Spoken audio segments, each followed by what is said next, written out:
Welcome to the conference and to this presentation. I'm Lynn Stansbury Bresnahan. Along with the following contributors, we have prepared this presentation for you. We come from the University of St. Thomas, the School of Education Department of Special Education, the School of Social Work, and Stellar, the St. Thomas E-Learning and Research Center. The individuals in the box are also contributors to the microcredential development that we will be discussing in this presentation. This is today's agenda. In this presentation, we share our utilization of universal design principles to create microcredentials awarded by digital badges that provide advanced professional development in highly flexible formats. The rationale for our microcredentials is that we have adult students who have varied social identities that make learning challenging, such as multiple language learners, scholars with disabilities, and busy professionals who are completing graduate school. To engage with learners taking these courses more effectively, the course developers have positioned students' backgrounds as central to the course development.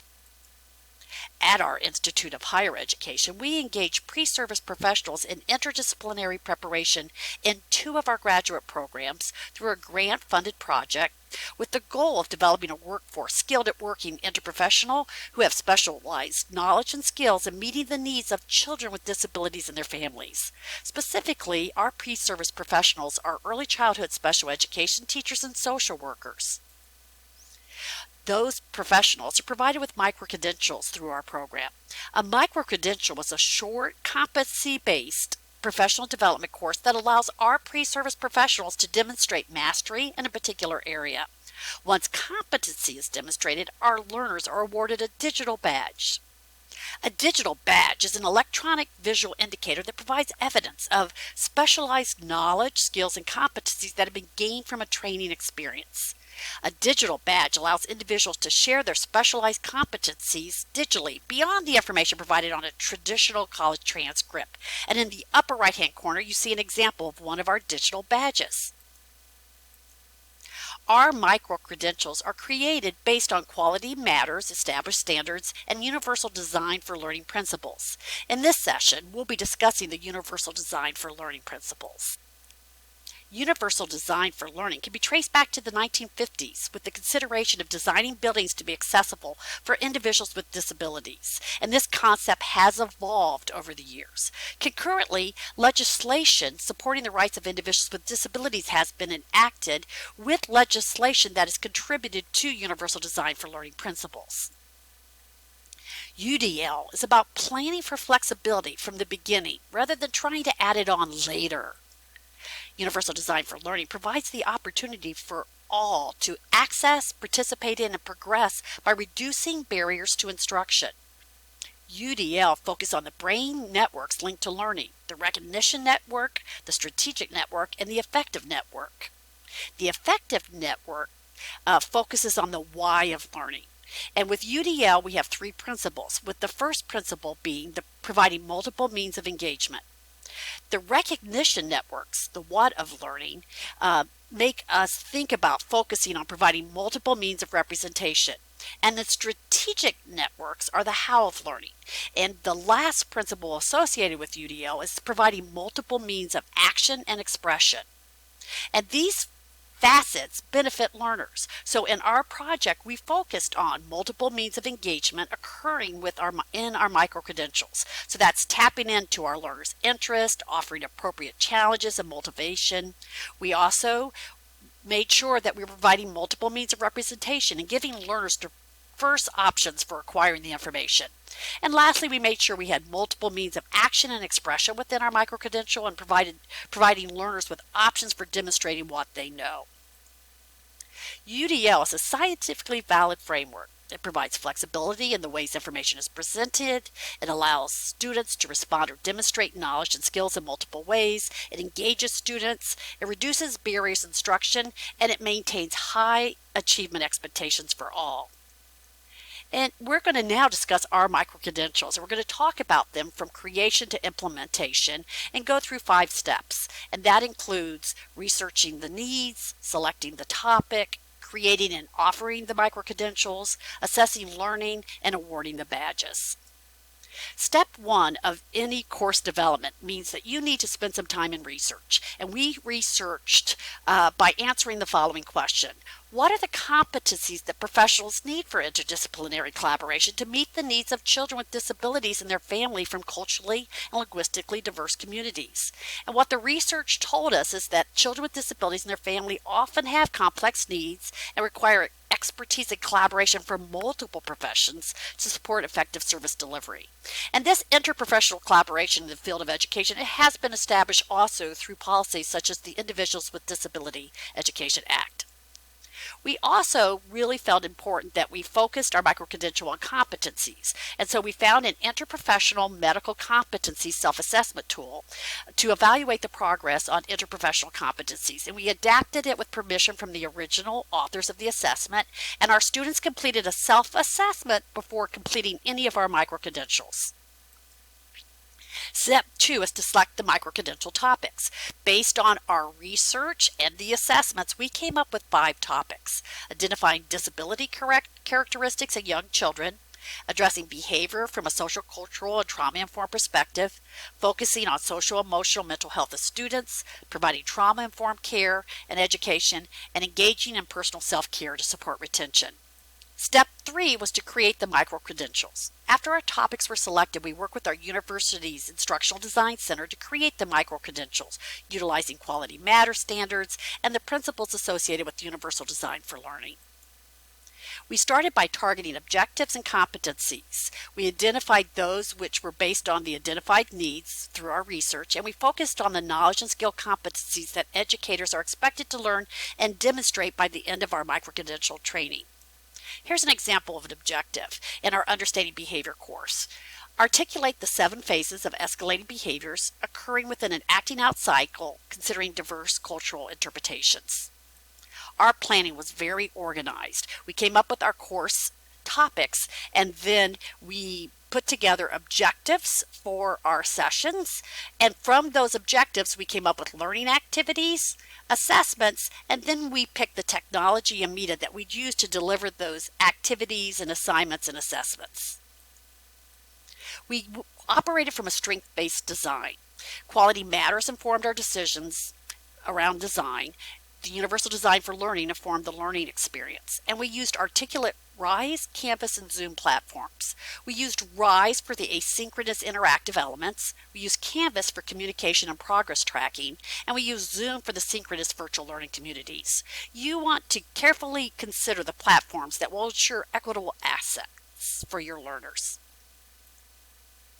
Our microcredential format was highly flexible, meaning it was hybrid and flexible. Our pre-service professionals completed our microcredentials both asynchronously and synchronously. Based on the principles of UDL and Quality Matter measures, we created our microcredentials with customized content such as avatars, videos, narrated PowerPoint lectures, written descriptions, auditory information, and interactive case studies. We organized content from our microcredentials into 4 lessons with consistent formats for easy access. And here you'll see lesson 1. We had an overview, the directions for navigating, the lesson, and then resource spotlights along with assessments. When our students went to the home page, we made sure through our design that the homepage had a similar look and feel. We also made sure that we were providing representation within our media that included diverse social cultural identities. The instructions were consistent throughout our modules for all 5 microcredentials. Each of our lessons also had many interactive opportunities. Each section started with key vocabulary in case we had students who didn't understand some of the terminology that was within the learning modules, and they were interactive. They would click on a term and the definition would show up. We also, with the activities, made sure we had lots of media that had diverse representation. Here we see Temple Grandin, who's an individual with a disability, and you'll see here we have a scenario with our social worker and family from a socially, culturally diverse background. We selected multiple means for students to engage with the materials, including videos and recorded lectures, and we selected videos that included a diverse representation of professionals. We selected readings, and we selected articles that addressed the needed competencies, but we tried not to overload our working professionals with too much to read, so we really looked for concise articles. We had a lot of interactive activities, and we created these engaging activities to make sure they included a diverse representation of students and families. Here you see Sharita, a little information on Sharita, and then there was an interactive activity involved with learning more about Sharita and her needs.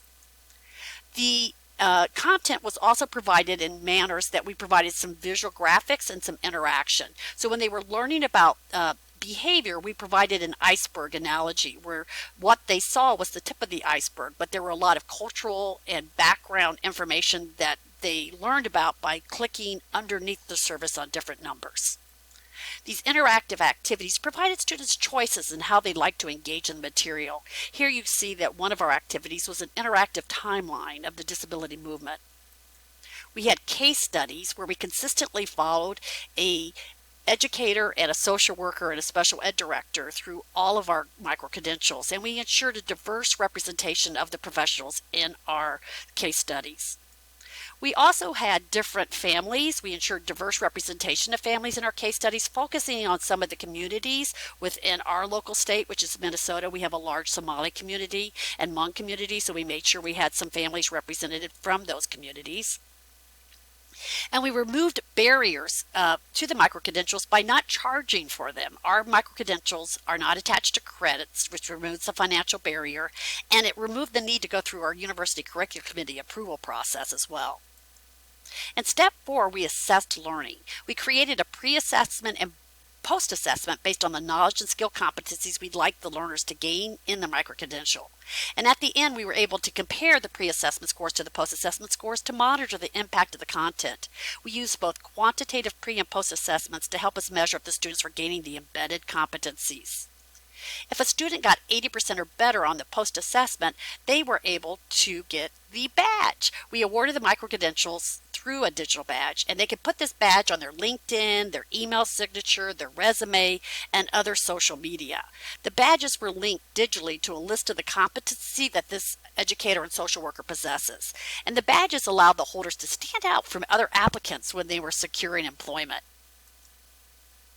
What did learners say about our micro-credentials awarded by digital badges? This is one student's comment. As a learner, online learning is hard. It's easy to feel disengaged with the content when the same activities are presented. Reading materials, answering a discussion question, and taking a quiz. The micro-credentials presented content in new and refreshing ways that kept my attention. It made asynchronous online learning much more interactive and fun. I'd love to see more hybrid and asynchronous courses take advantage of this technology.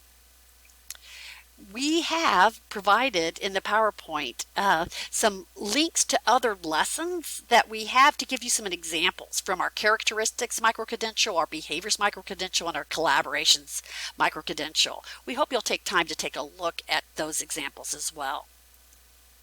And we end you with a reflection. How might you utilize micro-credentials based on areas of identified need to provide highly flexible advanced professional development, utilizing the principles of universal design for learning? This presentation was made possible by a grant from the Office of Special Education Programs. If you have any questions, please reach out to the contributors to this presentation.